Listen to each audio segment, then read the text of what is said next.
하나님 말씀 보시겠습니다. 우리가 함께 나눈 하나님 말씀은 요한복음 13장 21절에서 30절까지 말씀입니다. 우리가 함께 나눈 하나님 말씀은 요한복음 13장 21절에서 30절까지 말씀.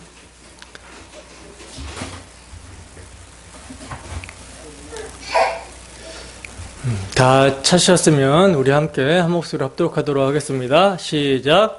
예수께서 이 말씀을 하시고 심령이 괴로워 증언하여 이르시되 내가 진실로 진실로 너희에게 이르노니 너희 중 하나가 나를 팔리라 하시니 제자들이 서로 보며 누구에게 대하여 말씀하시는지 의심하더라. 예수의 제자 중 하나 곧 그가 사랑하시는 자가 예수의 품에 의지하여 누웠는지라.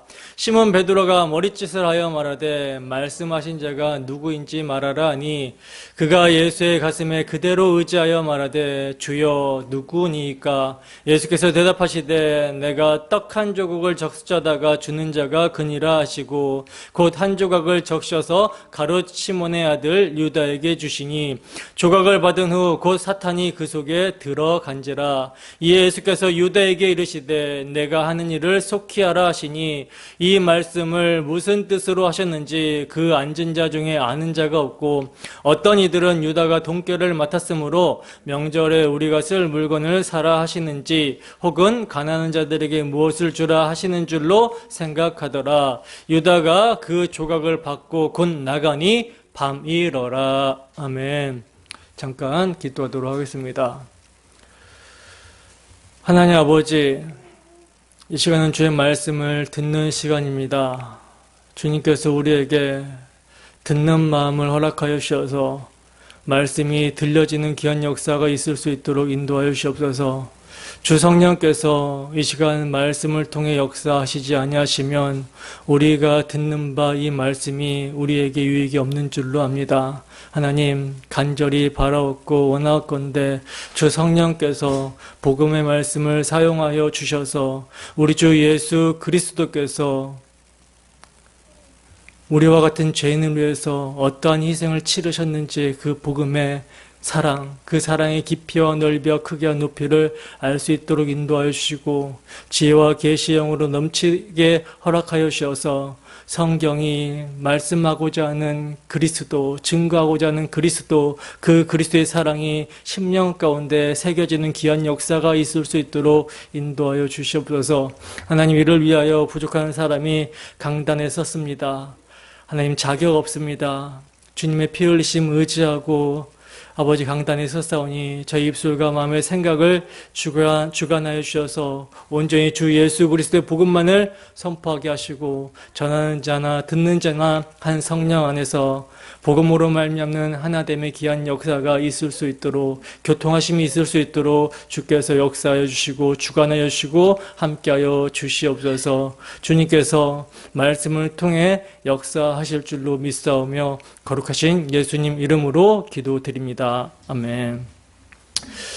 주님께서 주시는 떡의 의미, 주님께서 주시는 떡의 의미라는 제목으로 하나님 말씀 증거하도록 하겠습니다. 지난 시간의 내용을 우리가 함께 좀 상기시켜 봅시다. 여러분 주와 선생이신 예수님께서는 당신이 행하신 것과 같이 제자들도 행하게 하려고 해서 본을 보이셨어요. 어떤 본을 보이셨다라고 그랬죠? 예수님이 자기 사람들을 끝까지 사랑하시는 사랑, 이 사랑이 무엇인지를 본을 보이셨죠. 예수님은 아버지께서 당신에게 주신 자기 사람들을 사랑하시는데 그들을 그들의 죄에서 구원하시고자 유월절 어린 양의 실체로서 당신 자신을 대속제물로 내어주시기까지 사랑하셨어요. 그들을 당신의 피로 씻겨서 깨끗하게 하셨습니다. 목욕한 자가 되게 하셨다라는 거죠. 근데 이것으로 끝난 것이 아니라, 주님의 사랑은 이것으로 끝난 것이 아니라 예수님은 자기 사람들을 사랑하시는데 끝까지 사랑하셨다라는 거예요. 그 끝까지 사랑하신 것으로 하신 일이 여러분 무엇이었습니까? 지극히 높으신 주님이시며 선생이신 분이 가장 낮은 하급종이 하는 일인 발 씻어주시는 일을 제자들에게 행하신 거예요.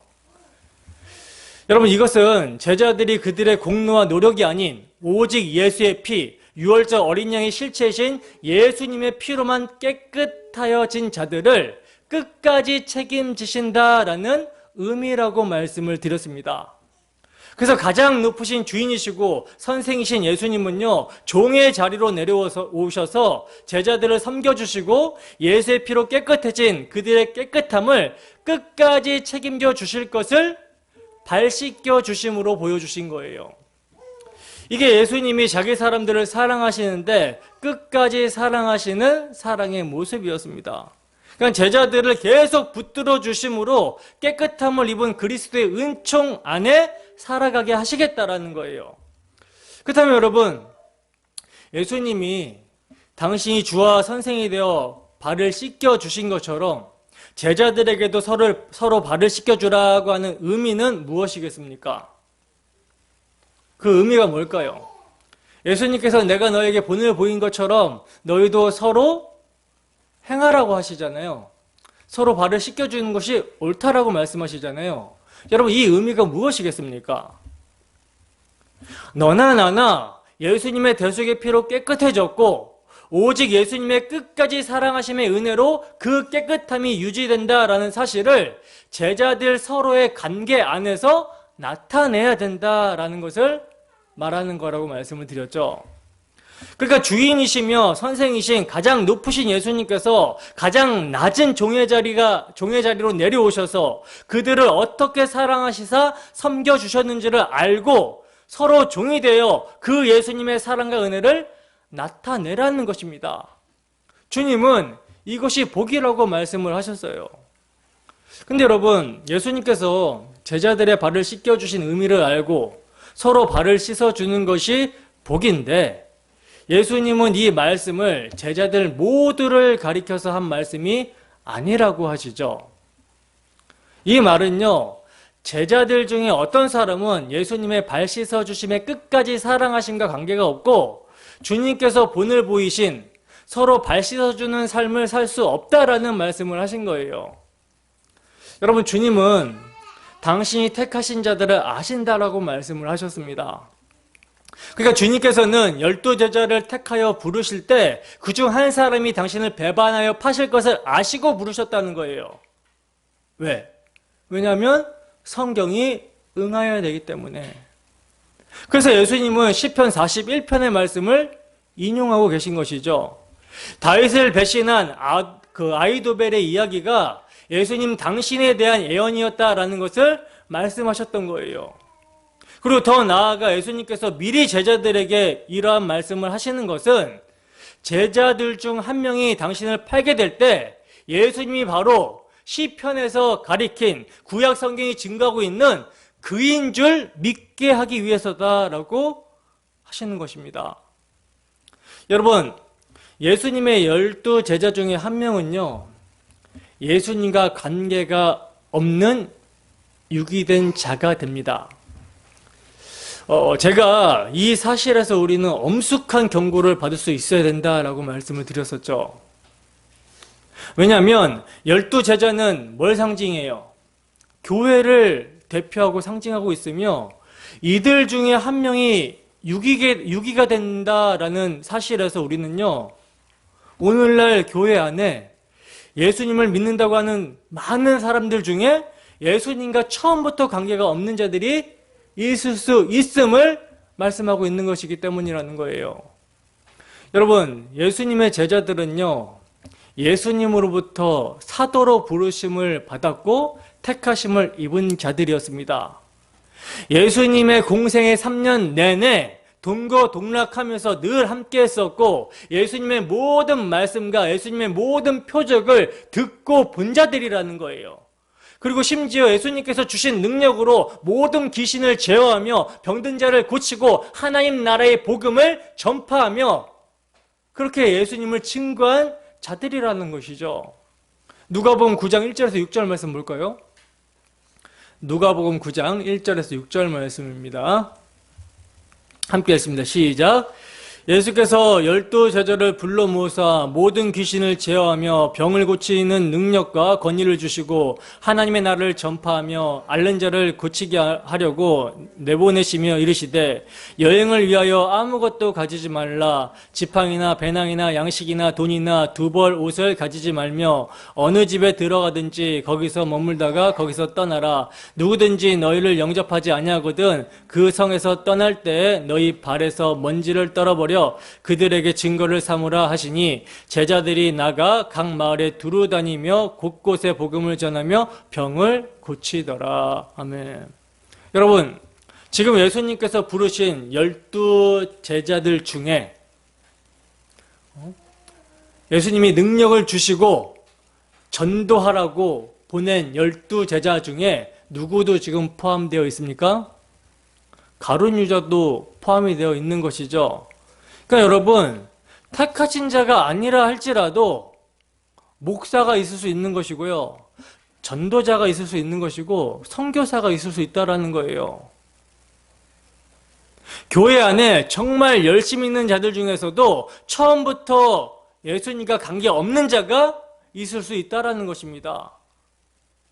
그래서 오죽하면 바울 사도가 이렇게 말을 했어요. 고린도전서 9장 27절입니다. 함께 했습니다. 시작. 내가 내 몸을 쳐 복종하게 함은 내가 남에게 전파한 후에 자신이 도리어 버림을 당할까 두려워함이로다. 아멘. 여러분, 바울 사도의 이 말은요, 구원의 확신이 수시로 흔들렸다라는 말이 아니라 자신이 복음에 참여한 바 되고 있는지를 날마다 점검하고 살폈다라는 말이에요. 내가 내 몸을 쳐서 복종하게 했다라는 것은요, 그리스도의 사랑을 알게 하는 성령으로 자신의 몸의 행실을 쳐서 복종하게 했다라는 것입니다. 그러니까 사도는 예수님의 끝까지 사랑하심, 발 씻어주심의 관계 가운데 자신이 이것을 알고 행하고 있는지 자신을 살폈다라는 말이에요. 그래서 이를 알고 행하는 모습이 사도에게서 어떻게 나타납니까? 종의 모습으로 섬기는 이런 모습으로 나타나게 되는 것이죠. 자기가 받은 그 복음, 그 복음의 은혜로 모든 자들을 섬기는 모습으로 나타났고, 복음에 대한 열정과 예수 그리스도의 향기를 나타내는 모습으로 나타났다는 거예요. 여러분, 한 주 동안 우리의 모습은 어떠한 모습이었습니까?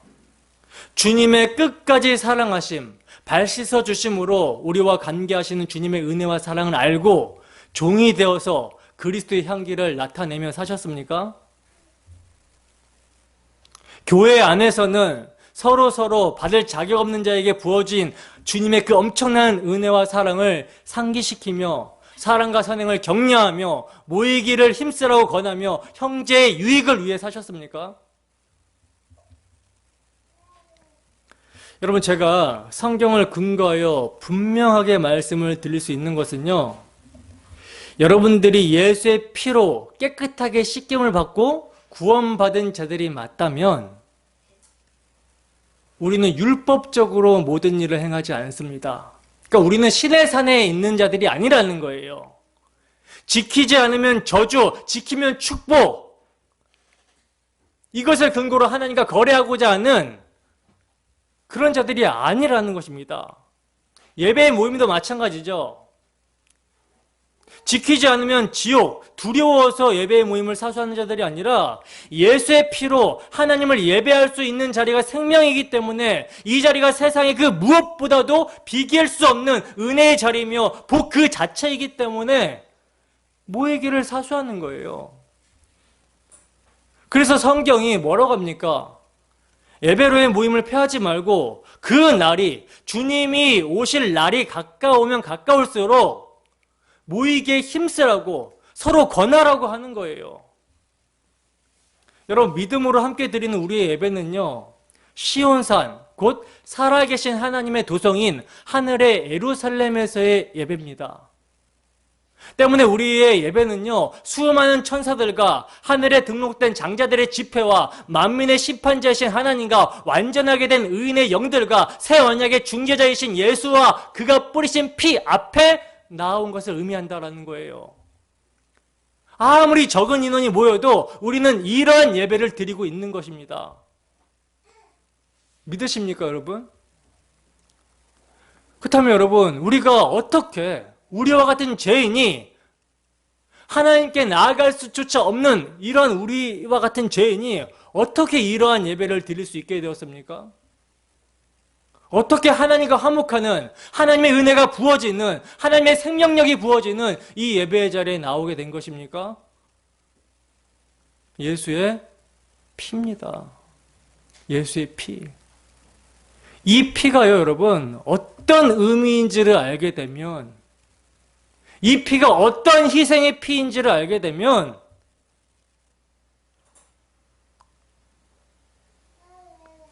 예배를 여러분 경홀히 여길 수 없는 거예요. 여러분, 우리가 모여 예배할 수 있는 것은요, 당연한 것이 아니라 너무나 엄청난 은혜의 결과인 것입니다. 근데 여러분, 오늘날 시대의 풍조를 한번 보세요. 코로나19로 인해서 비대면의 시대가 도래했습니다. 이제는 메타버스 시대라고 해서요, 가상을 현실로 만들어서 살아갈 시대가 도래하고 있어요. 근데 여러분, 시대는 뭐 그렇게 변한다 할지라도 뭐는 변하지 않습니까? 하나님의 말씀은 변하지 않습니다. 예수 그리스도는 어제나 오늘이나 영원토록 동일하시고, 예수 그리스도께서 권하는 말씀은 변하지 않는다라는 거예요.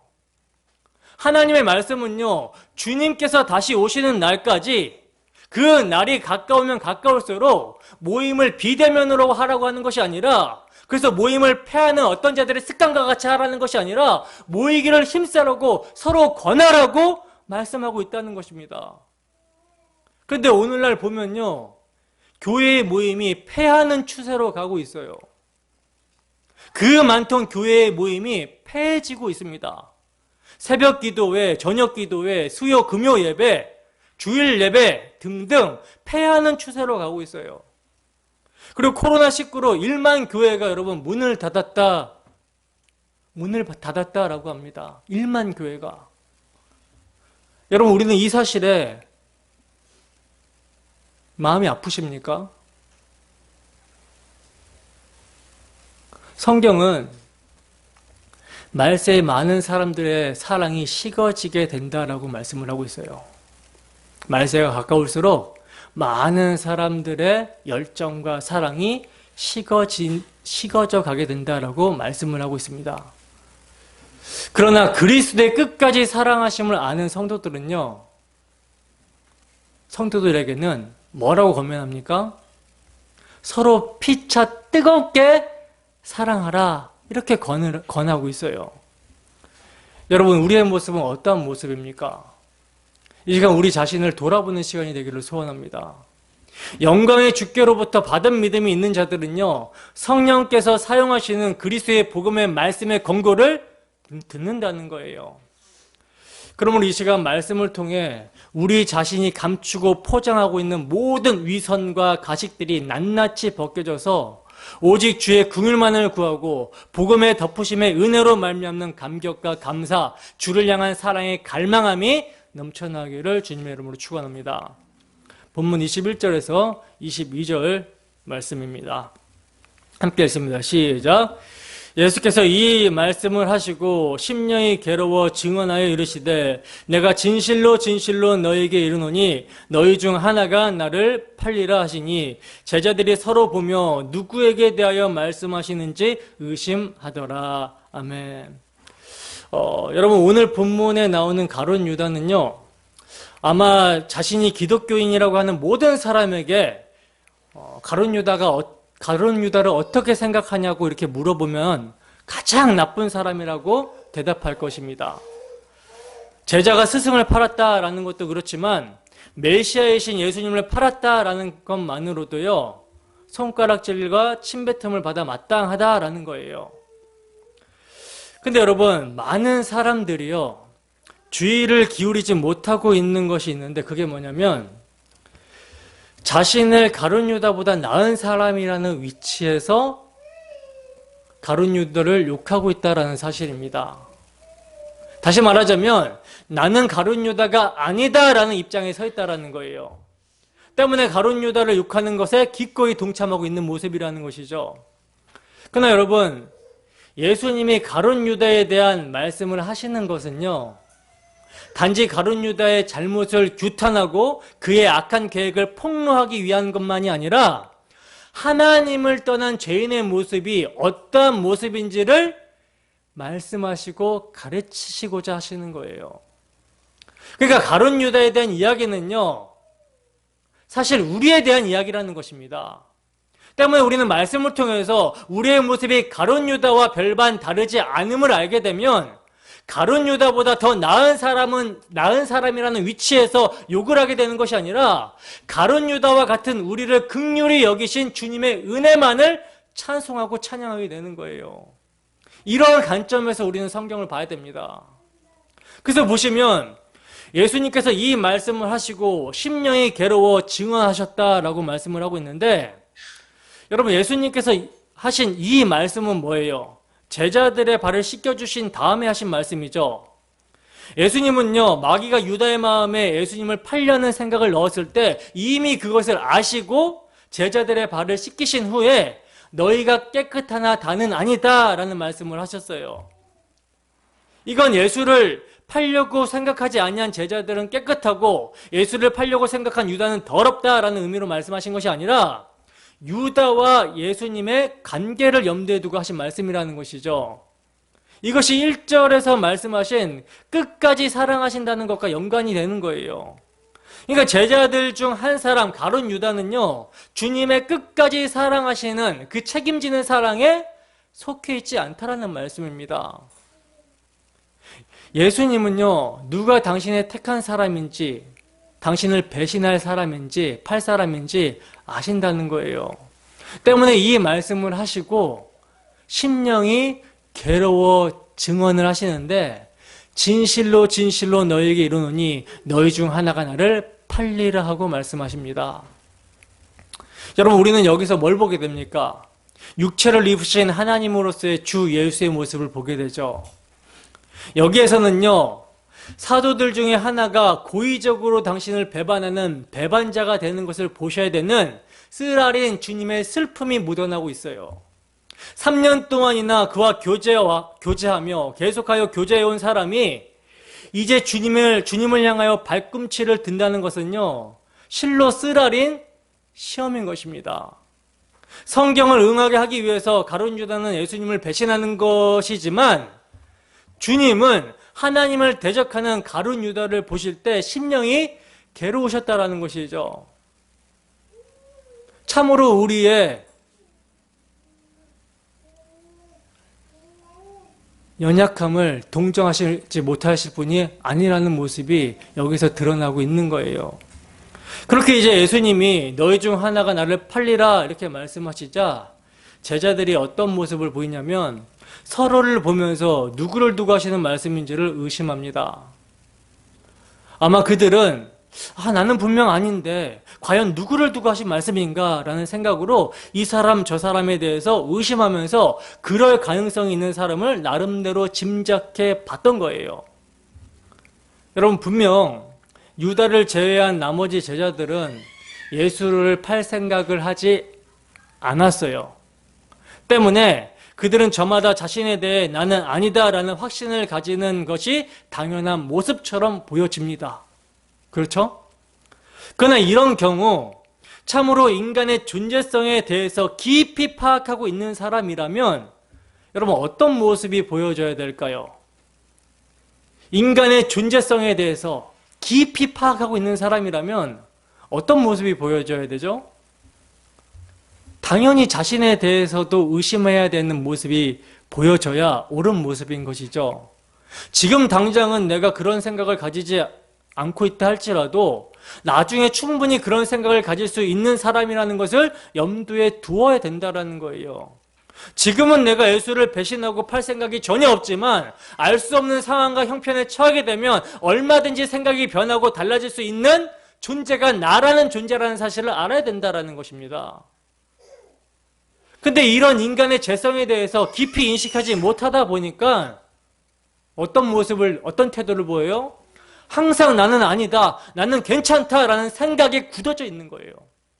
그러다 보니까 항상 다른 사람에 대한 판단이 앞서게 되는 것이죠. 누군가의 실수와 허물을 꼬집고 드러내는 것이 앞서게 된다라는 것입니다. 마태복음에 보면 예수님께서는 비판하지 말라라는 말씀을 하시거든요. 이것은 비판하는 행동이 나쁘다라는 의미보다는 상대의 실수와 허물에서 자신을 보지 못하는 것이 나쁘다라는 것을 예수님께서는 말씀하시는 거예요.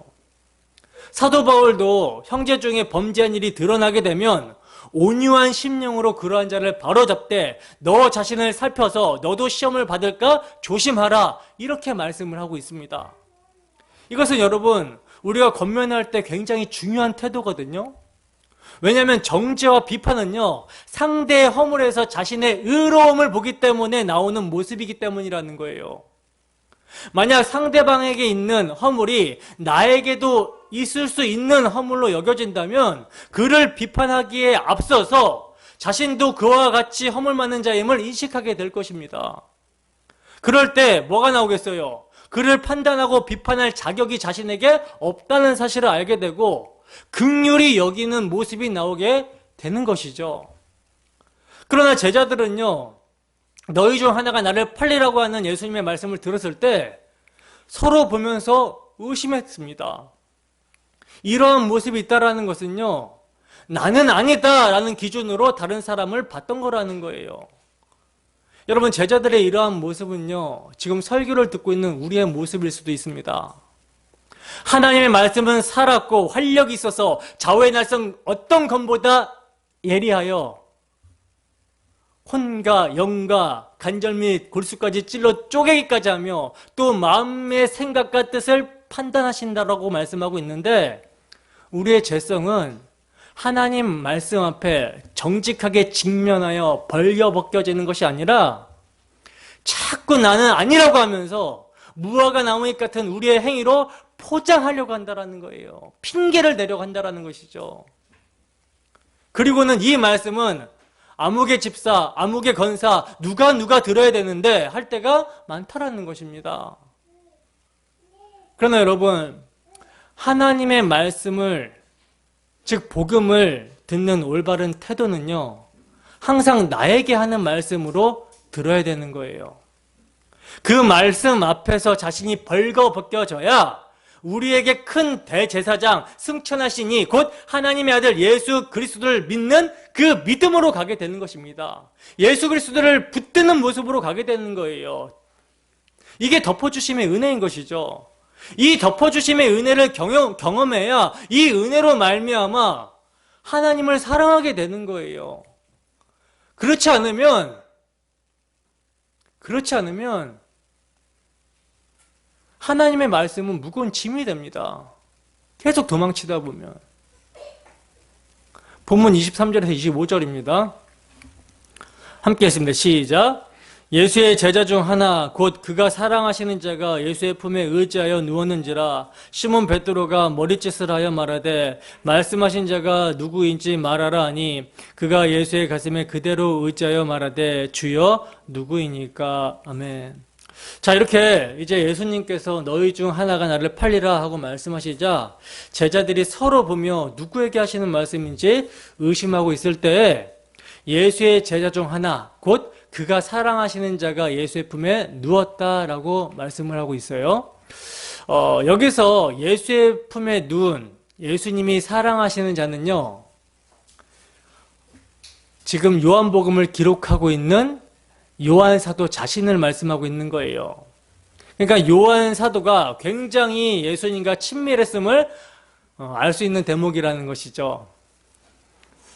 그렇게 이제 예수님이 사랑하시는 요한이 예수님의 품에 의지하여 누웠을 때에 시몬 베드로가 요한에게 머리짓을 합니다. 이렇게 머리짓을 하는 거예요. 머리짓을 하면서 예수님의 팔자가 누군지 물어보라고 이렇게 신호를 주고 있는 것이죠. 여러분, 우리는 지금 이러한 머리짓을 하고 있는 베드로의 모습을 주목해 봐야 되는데, 지금 베드로의 모습은요, 예수님을 배신하여 팔자가 누군지를 알게 되면 당장 쫓아내버릴 그런 자세라는 거예요. 그러니까 예수님을 향한 베드로의 열심이 얼마나 대단했는지를 이런 모습에서도 우리는 발견할 수가 있는 거라는 거죠. 자, 그러므로 이제 베드로의 머리짓의 말을 들은 요한 사도가요, 예수님의 가슴에 의지하여 주여 누가 그런 일을 하겠습니까? 하고 묻습니다. 그러자 예수님께서 대답하시는데 본문 26절에서 27절입니다. 함께 읽습니다. 시작. 예수께서 대답하시되 내가 떡 한 조각을 적셔다가 주는 자가 그니라 하시고 곧 한 조각을 적셔서 가롯 시몬의 아들 유다에게 주시니 조각을 받은 후 곧 사탄이 그 속에 들어간지라. 이에 예수께서 유다에게 이르시되 내가 하는 일을 속히 하라 하시니. 아멘. 보시면 요한의 질문에 예수님께서 대답을 해주시는데 내가 떡 한 조각을 적셔다 주는 자가 그니라 말씀하시고는 곧 떡 한 조각을 적셔가지고 누구에게 줘요? 가룟 유다에게 주시고 있죠. 그리고 가룟 유다가 예수님으로부터 떡을 받은 후에 곧 사탄이 그 속에 들어갔다라고 말씀을 하고 있고요. 이에 예수님은요, 유다에게 내가 하는 일을 속히 하라 이렇게 말씀을 하시고 있어요. 여기서 여러분 우리는 중요한 질문이 생기게 되는데 어떤 질문이냐면 하나님의 계획하심 속에서 예수님을 팔기로 가룟 유다는 작정이 되었고요. 그 작정대로 가룟 유다가 지금 예수님을 팔게 되는 거잖아요. 그런데 이럴 때 하나님은 이 가룟 유다를 심판하실 수 있느냐? 그것이 타당한 것인가? 라고 하는 이런 질문이 생기게 되는 거예요. 우리가 예수님의 말씀에서 보시다시피 예수님이 가룟 유다를 택하신 것도요, 그가 배신할 줄을 아셨음에도 불구하고 성경이 이루어지기 위해서 택하신 거잖아요. 그죠? 심지어 오늘 본문을 보면 유다는 자신의 의지대로 예수님을 판 것이 아니라 유다 속에 들어간 마귀가 유다를 조종한 것처럼 보이기도 합니다. 그래서 13장 2절을 보면 유다의 마음에 예수를 팔려는 생각을 집어넣은 것도 마귀라는 사실을 알 수가 있고, 또 오늘 본문 27절에서는 떡 조각을 받자마자 그 생각을 실행에 옮기도록 유다 안에 움직인 자도 마귀라는 사실을 볼 수가 있다는 거예요. 그렇다면 여러분, 가룟 유다는 무죄 아닙니까? 세상 법정에서도 자의에 의한 범죄가 아닐 경우에, 그리고 어떤 세력의 사주를 받고 저지른 범죄의 경우에는 뭐가 됩니까? 정상 참작이 되잖아요. 그렇다면 가룟 유다의 범죄는 충분히 정상 참작이 되어야 되지 않느냐라고 하는 그런 질문이 생기게 되는 것이죠. 그렇지 않습니까? 한 번도 생각 안 해보셨어요? 그러나 여러분, 가룟 유다가 예수님을 파는 사건에 마귀가 지금 등장을 하고 있는 것은요, 십자가 사건이 단순히 정치적인 사건이 아니라 영적인 사건임을 암시하는 것이지 가룟 유다에게 면죄부를 주고 있는 것이 아니라는 것입니다. 그것은 바로 유다의 행위가 마귀의 사고 방식에서 나온 행위임을 보여주고 나타내주고 있는 거예요. 여러분, 마귀가 뭡니까? 네? 마귀가 뭐예요? 마귀는 여러분 실존하는 실체이죠. 그러나 여러분 또 마귀는요, 어떠한 세력을 상징하고 있는 거예요. 그러니까 마귀는 하나님의 은혜를 떠난 모든 도덕적 피조물들의 상태와 특징을 모두 담고 있는 상징적인 존재이면서 실체인 존재가 마귀인 것입니다. 따라서 하나님의 은혜 밖에 있는 유다 자신이 바로 뭐예요? 마귀인 것이고, 그러한 유다의 생각과 행위 또한 마귀의 것이라는 거예요. 그러니까 마귀가 들어간 유다의 모습은요, 바로 예수님을 믿기 전에 죄인들의 모습이며, 예수를 믿고 난 뒤에도 옛사람의 형태로 여전히 성도에게 남아있는 죄의 잔재의 모습이라는 것입니다. 그렇게 가룟 유다는요, 민족적 이스라엘의 다른 이름인 유다, 그리고 그 유다라는 나라가 상징하고 있는 죄인들, 그리고 그 죄인들의 대표인 아담, 바로 구원받기 전에 우리의 모습을 몽땅 그려서 상징하고 있는 인물이 가룟 유다라는 거예요. 때문에 예수님을 팔아먹는 자의 이름이요, 바리새인들로 대표되는 민족적 이스라엘의 다른 이름인 유다인 것입니다. 그 모두의 특징이 여러분 뭡니까? 하나님 앞에서 자신의 불가능함과 무력함을 인정하지 못하고 자신이 속해 있는 이 육의 세상에서의 자신의 영광을 위해, 자신의 존재됨을 드러내기 위해 살아가는 것, 이것이 특징이에요. 하나님 절대의 의존적 존재가 하나님을 떠나 자신 스스로 자신의 힘으로 하나님처럼 되어보겠다라고 하는 거, 하나님은 나를 위해서 존재해야 된다라고 여기고 하나님과 거래하여 나라는 존재를 만족시키겠다라고 하는 거, 이것이 죄인의 특징입니다. 그게 아담이었으며 그게 유다이며 그게 가룟 유다였으며 바로 우리 자신이라는 거예요. 그렇다면 여러분, 죄인을 대표하고 있는 가룟 유다에 대해서 한번 자세하게 알아보자고요. 여러분, 가룟 유다의 그 가룟이라는 말은요, 그가 속했던 자객단을 가리키는 말이거든요. 성경에 보면은 열심당이라는 그 단어가 나오잖아요. 유다는요, 시칼이라고 불리던 그 비밀단체 회원이었어요. 열심당원이었습니다. 그 단체 회원들은 항상 품에 그 단도를 품고 다니면서 유대 민족을 학살하려고 하는 로마인들이나 또 로마인에 빌붙어서 동족을 착취하는 유대인들을 지도새도 모르게 처치하는 그런 일을 했어요. 그리고 그들의 최종 목적은요, 로마인들로부터 이스라엘 나라를 해방시켜 독립국가로 회복시키고 다윗 왕국의 영화를 되찾는 것이 목적이었습니다. 그러니까 가룟 유다를 비롯한 열심당원들의 목적은 하나님 나라가 아니라 이 세상에서의 힘을 풍성하게 소유한 다윗 왕국의 건설에 있었다라는 거예요. 다른 말로 나와 우리 민족이 이 세상의 최고 권위자가 되어서 이 세상에서 최고의 행복을 누리며 사는 거, 바로 이것을 목표로 삼아 목숨을 걸었던 사람들이 열심당원이었고 그 소속에 있었던 사람이 가룟 유다였습니다. 근데 여러분, 그런 그들의 소원은요, 바로 이스라엘 백성들의 모습, 유대인들의 전체의 바램과 같은 모습인 것이죠. 그래서 유대인들이, 이스라엘 백성들이 메시아를 기다린 거잖아요. 정치적, 경제적, 군사적 그 메시아를 기다린 거 아닙니까? 그리고 예수님이 그런 메시아인 줄 알고 따라다녔잖아요. 그러니까 지금 가룟 유다는요, 그 전체 이스라엘 유대인들로 대표되는 그 12 제자들 틈에 들어가 있는 거예요. 아니, 더 정확하게 말하면 바로 아담 안에 타락한 모든 인간들의 대표로 지금 그 안에 들어가 있는 것이라고 볼 수가 있는 것입니다. 이런 면에서 여러분, 유다를 보게 되면 유다는요, 애국자예요. 애국자. 로마인들 편에서 봤을 때는 반역자지만 유대인들 편에서 봤을 때는 애국자였습니다. 당시에 열심당원들은 가족도 직업도 모두 버리고 오직 한 가지 목표, 조국의 독립과 다윗 왕국의 회복에만 몰두했던 그런 사람들이었고요. 조국의 독립의 재단에 자신의 몸을 통째로 드린 그런 열혈당원들이었어요. 열심당원들. 따라서 인간적 관점에서 유다는요, 다른 11 사도들보다 훨씬 용기가 많았고 의지력도 강한 사람이었으며 애국심에 불타는 훌륭한 사람이었던 것입니다. 그런데 그런 그에게 소문이 들리기 시작하는데, 어떤 소문이 들리기 시작하냐면 엄청난 기적을 일으키면서 유대인들을 규합하여 몰고 다닌다라는 한 사람의 소문이 들려오기 시작하는 거예요. 그래서 유다가 이것이 정말 사실인가 확인하려 예수님을 찾아갔더니 이게 웬걸? 소문이 사실인 거예요. 아니, 소문보다 그 이상인 거예요.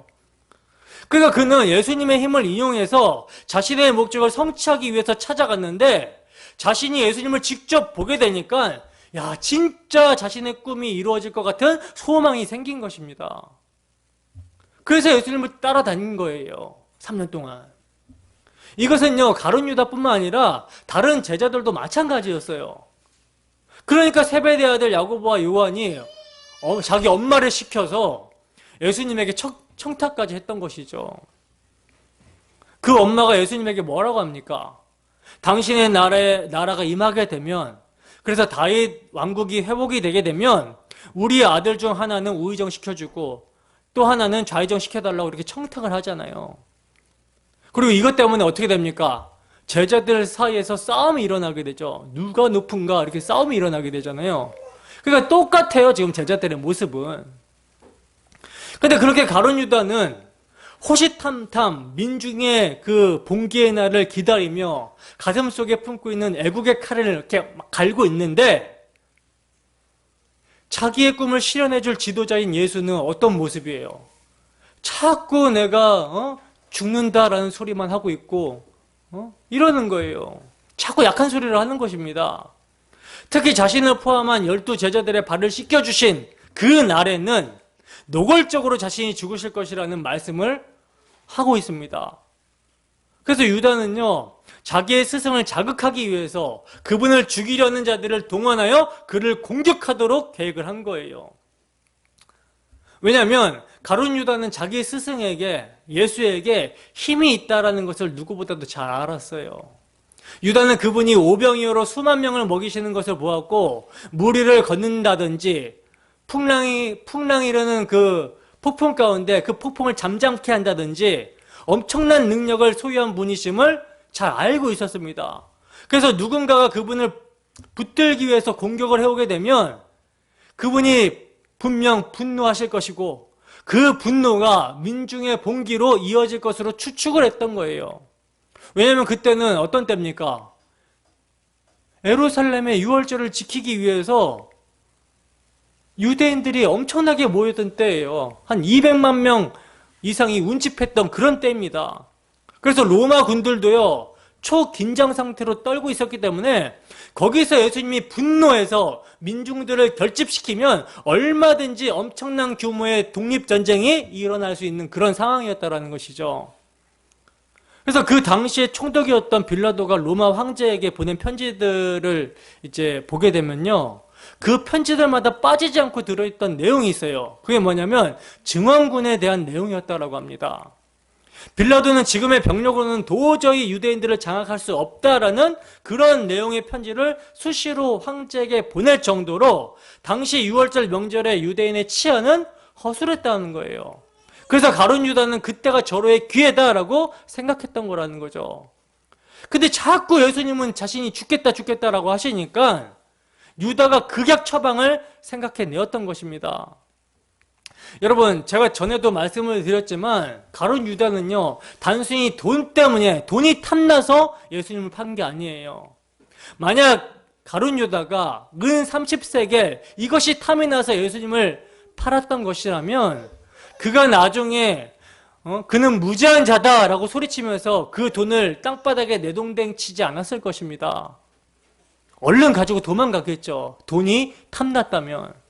근데 그는, 다른 제자들은 다 도망갔는데 예수님의 뒤를 졸졸 쫓아갔어요. 그리고 예수님이 어떤 반응을 보이시는지 유심히 살폈습니다. 그리고 여러분, 당시 은 30세겔은요, 큰 액수가 아니라 그냥 노예값 정도, 아주 작은 액수였고, 그 정도의 돈은 유다가 돈깨를 맡고 있었기 때문에 항상 그 돈깨에 들어있을 그런 액수였어요. 유다는 그 돈 30세겔, 은 30세겔보다 더 큰 꿈이 있었고, 그 꿈을 이루기 위해서 예수님을 선동하려는 그런 계략을 꾸몄던 것입니다. 근데 문제는 뭐냐면, 예수님을 공격해서 예수님의 분노를 일으켜서 이제 선동하려고 하는 계략을 꾸몄는데, 자기의 기대와는 달리 자기 스승인 예수님이 예상대로 움직여주지를 않는 것이죠. 거기서 가룟 유다는 자기의 기대와 달리 자기 스승이 말없이 잡혀서 채찍에 맞는 모습을 보고 뒤늦게 뉘우치게 됩니다. 자기의 방법이 잘못되었다라는 것을 그때서야 알게 된 거예요. 그래서 그 살벌한 현장에서 큰 소리로 종교 지도자들을 향해서 외쳤던 것이죠. 내가 무지한 피를 팔았다. 내가 이거 잘못됐다. 그래서 돈을 돌려준 거예요. 내가 의도한 결과는 이게 아니라는 것이죠. 마태복음 27장 1절에서 5절 말씀입니다. 함께 했습니다. 시작. 새벽에 모든 대제사장과 백성의 장로들이 예수를 죽이려고 함께 의논하고 결박하여 끌고 가서 총독 빌라도에게 넘겨주니라. 그때 예수를 판 유다가 그의 정죄됨을 보고 스스로 뉘우쳐 그 은 30을 대제사장들과 장로들에게 도로 갖다 주며 이르되 내가 무지한 피를 팔고 죄를 범하였도다 하니 그들이 이르되 그것이 우리와 무슨 상관이냐 내가 당하거라 하거늘 유다가 은을 성소에 던져 놓고 물러가서 스스로 목매어 죽은지라. 아멘. 보시면 유다는 지금 스스로 뉘우쳤다 그러죠. 예수님의 정죄당 이것을 보고 스스로 뉘우쳤다 그래요. 그리고는 내가 무지한 피를 팔고 범죄했다라고 합니다. 그리고는 스스로 목매어 죽었어요. 어떠십니까? 끝까지 자기의 책임을 자기가 감당해내려고 하는 유다의 장렬한 죽음이 멋지지 않으십니까? 근데 성경은요, 그것을 바로 죄라고 한다는 거예요. 인간이 자기의 불가능함과 무력함을 인정하지 못하고 하나님 앞에서까지 자신의 연약함을 들키지 않으려고 하는 그것을 바로 죄라고 합니다. 지금 유다가 여러분 어떤 자세입니까? 내 죄는 내가 책임지겠다. 이런 모습인 것이죠. 구차하게 하나님께 용서를 구하거나 도움을 바라지 않겠다라고 하는 거예요. 자기에게는 그만한 자격과 능력이 있다라고 착각하고 있는 것입니다. 이게 바로 유다의 죄예요. 그게 바로 바리새인들의 죄였고 유대인들의 죄였고 그게 바로 죄인들의 죄이며 그게 바로 아담의 죄인 것입니다. 생각해 보세요, 여러분. 그렇게 하나님만을 의지하며 하나님 절대 의존적 존재로 살아야 되는 자가 감히 자신을 창조하신 하나님 앞에서 자신의 힘을 의지하여 나도 하나님처럼 되어보겠다라고 했던 최초의 반란 사건, 이 사건이 어떤 사건이었습니까? 아담의 선악과 사건이었습니다. 하나님은 그렇게 최초의 인간에게 배신을 당하셨던 거예요. 그리고는 그 행위를 죄라고 하시고 그를 가리켜 죄인이라고 규정을 하셨습니다. 그러니까 정리하면요, 아담의 선악과 사건, 민족적 이스라엘의 유기, 유다의 배신, 그 모든 것들은요 하나님의 은혜를 떠난 죄인들의 모습을 상징적으로 담고 있는 것이었으며 그들이 하나님의 심판의 대상으로 묘사가 되는 것은 하나님은 반드시 당신의 은혜를 의지하지 않는 피조물들의 교만을 벌하시고야 마신다라는 엄청난 경고가 들어있는 것입니다. 따라서 우리는요, 유다의 이 배신 이야기를 보면서 저 유다 나쁜 놈이라든지 유다가 왜 벌을 받아야 되는가라는 이런 반응을 보이기 전에 정말 참으로 말씀의 조명을 받게 되면 내가 바로 유다입니다. 이런 고백을 해야 되는 것입니다. 내가 바로 예수님을 배신했고 내가 예수님을 팔았으며 내가 예수님을 죽인 죄인입니다 라는 고백이 터져 나와야 성경을 바르게 본 거예요. 여러분, 예수님은요 가룟 유다에게 떡 한 조각을 찍어서 주십니다. 예수님이 유다에게 찍어주신 떡 한 조각은 유월절에 먹는 무교병을 의미하는 거거든요. 그러므로 이 날은 어떤 날이냐면 예수님께서 유월절 어린 양의 실체로서 잡히시기 전에 이것은 내 몸이다, 이것은 내 피다 라고 하신 새 언약을 세워주신 날이었어요. 그러면 지금 예수님은 자신의 피와 살을 상징하는 그 포도주에 떡을 찍어서 지금 누구에게 준 거예요? 유다에게 준 것이죠. 그죠? 만약에 가룟 유다가 예수님이 누구신지를 아는 참된 제자라면 포도주에 떡을 찍어서 주었을 때, 그래서 그 떡을 받았을 때 어떤 반응을 보이는 것이 옳겠습니까? 예수님, 내가 바로 예수님을 팔려고 한 악한 생각을 한 죄인입니다. 용서해 주십시오라는 태도가 나와야 되는 것이 옳은 것이죠. 이것이 예수님의 세상에 오신 이유고 예수님이 누구신지를 아는 참된 제자들에게서 보여질 수 있는 모습이라는 것입니다. 근데 그 떡을 받자 사탄이 유다 속으로 들어갔다라는 것은요, 유다가 예수님께서 당신의 살과 피로 세워주신 새 언약을 믿지 않았다라는 것을 말하는 거예요. 그래서 주님은 그에게 내가 하는 일을 속히 하라고 하신 것입니다. 근데 제자들은 예수님께서 가룟 유다에게 이 말씀을 무슨 뜻으로 하셨는지를 모르죠. 왜? 왜냐하면 최후의 만찬을 하실 때는 제자들 모두에게 언약을 세워주시면서 떡을 찍어서 주셨기 때문이에요. 본문 28절에서 30절 말씀입니다. 함께 했습니다. 시작. 이 말씀을 무슨 뜻으로 하셨는지 그 앉은 자 중에 아는 자가 없고 어떤 이들은 유다가 돈깨를 맡았으므로 명절에 우리가 쓸 물건을 사라 하시는지 혹은 가난한 자에게 무엇을 주라 하시는 줄로 생각하더라. 유다가 그 조각을 받고 곧 나가니 밤이러라. 아멘. 보시면요, 여러분, 제자들은 예수님께서 가룟 유다에게 이 말씀을 무슨 뜻으로 하셨는지를 몰라요. 그저 유다가 돈깨를 맡았기 때문에 명절에 쓸 물건을 사라고 하시는지 혹은 돈깨를 맡았기 때문에 가난한 자에게 뭘 주라고 하시는지 뭐 이렇게 생각을 합니다. 근데 유다가 그 조각을 받고 어떻게 합니까? 곧 나가버리죠. 성경은요, 그가 나간 시각을 밤이라고 기록을 하고 있어요. 그러니까 결국 유다는 내가 나를 팔 사람이라는 예수의 선언 앞에서 피해버리는 태도를 보인 것입니다. 여러분, 유다가 완전히 망하게 되는 근본적인 죄는요, 예수님을 팔았기 때문이 아니라 예수 그리스도께서 자신을 죄에서 구원하러 오신 대속주라는 사실을 믿지 않았기 때문이에요. 때문에 떡 조각을 주시는 예수님 앞에서 자신의 죄인됨을 고백하고 어린 양으로 오신 예수님을 바라보는 것이 아니라 나가버린 것입니다. 피해버린 거예요. 마찬가지죠. 오늘날도 마찬가지입니다. 강대상에서는 복음의 말씀이 선포된다는 것은 내가 죄인입니다. 내가 예수님을 십자가에 못 박았습니다. 이것을 인정하라는 것이거든요. 근데 이것을 피해버린다. 가룟 유다와 같은 모습이라는 거예요. 여러분, 예수님께서 찍어주신 떡은요, 우리가 죄인임을 선언하는 떡입니다. 왜냐하면 내가 바로 멸망받아야 될 죄인임을 주님께서는 십자가에서 피 흘리심으로 보여주시고 있기 때문이라는 거예요. 예수님은 제자들에게 새 언약을 세워주심으로써 당신의 십자가를 말씀하고 있는 것입니다.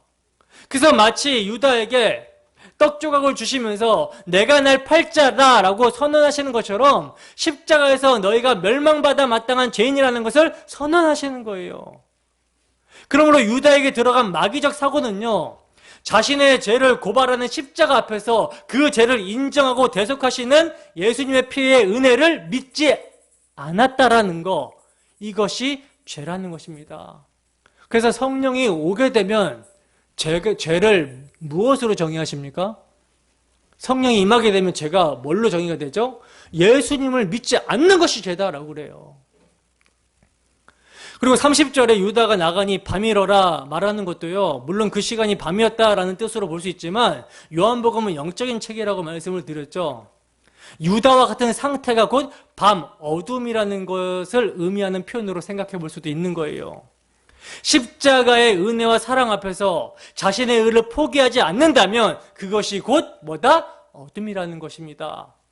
그러면 여러분, 다른 제자들은 어떠한 모습이었을까요? 다른 제자들의 모습은 어둠이 아니었을까요? 예수님의 찍어주시는 떡을 통해 자신의 죄인됨을 인정하고 알고 있었을까요? 몰랐어요. 똑같았습니다. 요한복음 13장 37절에서 38절 함께 읽습니다. 시작. 베드로가 이르되 주여 내가 지금은 어찌하여 따라갈 수 없나이까? 주를 위하여 내 목숨을 버리겠나이다. 예수께서 대답하시되 내가 나를 위하여 내 목숨을 버리겠느냐? 내가 진실로 진실로 내게 이르노니 닭 울기 전에 내가 3번 나를 부인하리라. 아멘. 여러분, 가룟 유다나 베드로나요, 예수님을 제대로 알지 못한 것은 똑같은 사실입니다. 가룟 유다도 자기 열심히 예수님을 팔아 넘기는 것이고 베드로도 자기 열심히 예수를 위한다고 하지만 결국 예수님을 부인하고 배신하는 거예요. 그러니 누가 더 잘하고 못하고가 없는 것입니다. 예수님을 팔아먹은 자는 더 나쁜 것이고 예수님을 모른다고 3번이나 저주맹세 부인하는 베드로는 좀 덜 나쁜 것입니까? 예수님을 팔아넘긴 가룟 유다나 자신의 목숨을 바쳐 예수님을 따르겠다라는 생각이나 그 기저에는요, 뭐가 있냐면 자신의 욕망이 있는 거예요. 베드로가 왜 주님을 따르겠다라고 목숨 바쳐 따르겠다라고 하겠습니까? 인자가 고난받을 때 함께 고난받았다가 예수님께서 영광을 얻으시게 되면 그 한 자리 차지해 보려고 그런 거 아닙니까? 그 욕망이에요, 그 욕망. 가룟 유다는 뭐가 달라요? 똑같이. 결국 사람의 일이고 사람의 생각이라는 것이죠. 근데 가룟 유다는 결국 예수님을 팔아넘기고 나서 어떻게 합니까? 목매어서 죽고, 베드로는 저주맹세 부인하고 배신하였지만 돌이켜서 주님의 증인이 되게 되죠. 극과 극으로 이렇게 치닫게 되죠. 베드로가 자신의 열심으로 죽기까지 주님을 따르겠다라고 할 때는요, 주님을 부인하고 배신했는데 나중에는 진짜 죽기까지 주님을 따르게 됩니다. 거꾸로 십자가에 매달리기까지. 다른 제자들도 마찬가지죠. 다른 제자들도 마찬가지로 주님을 배신했는데 나중에 돌이킨 후에 죽기까지 주님을 따르게 돼요. 그러면 배신한 제자들이 돌이켜서 주님의 증인이 되는 일이 어떻게 일어나게 된 것입니까? 누가복음 22장 31절에서 32절 말씀 함께 읽습니다. 시작. 시몬아 시몬아 보라 사탄이 너희를 밀가부로 하려고 요구하였으나 그러나 내가 너를 위하여 내 믿음이 떨어지지 않기를 기도하였노니 너는 돌이킨 후에 내 형제를 굳게 하라. 아멘.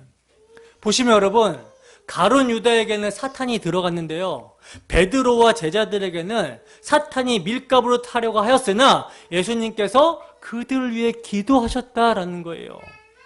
그들은 예수님의 끝까지 사랑하시는 그 사랑 안에 있었기 때문에 예수님을 부인하고 배신하였어도 돌이켜 회개할 수 있었던 것입니다.